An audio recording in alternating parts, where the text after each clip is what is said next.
When it comes to drug testing your employees, it isn't as simple as sending a sample to the lab and saying, "Show me the drugs."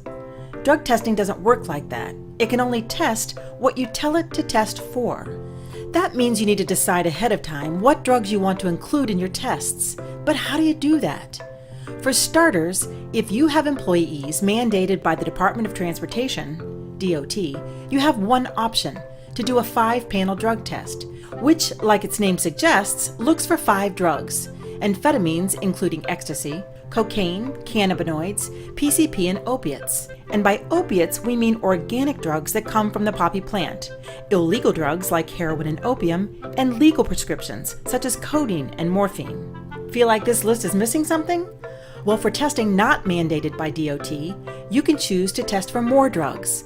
Lots of employers do a 9-panel test, which looks for the same drugs the 5-panel test does, plus barbiturates like phenobarbital, benzodiazepines, which are tranquilizers including Valium and Librium, methadone, the only synthetic opiate on the list, and propoxyphene, which isn't even manufactured anymore. Still feel like something's missing? Like OxyContin, Vicodin, and other popular prescription meds that we're hearing so much about?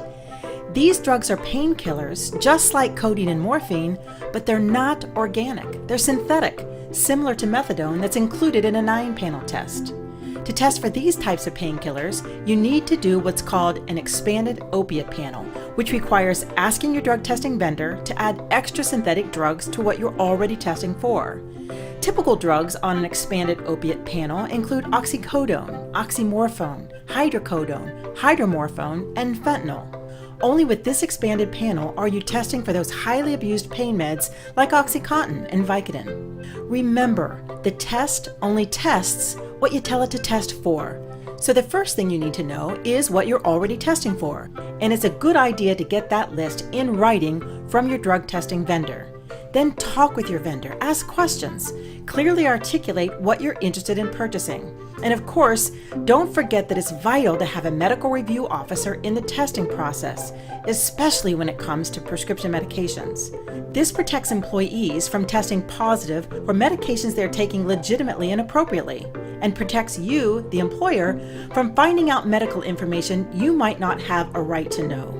And finally, it's always important that you formally tell your employees what substances they're going to be tested for, the cutoff level for each drug that will result in a positive test, under what circumstances they'll be tested, what they can do if they feel their test results are inaccurate, and what will happen if they do have a confirmed positive result. Make sense? Taking this extra step to identify prescription drug abuse is a step toward a safer, healthier, and more productive workforce. And if you want help anywhere along the way, you can always reach out to us. We'd be happy to help.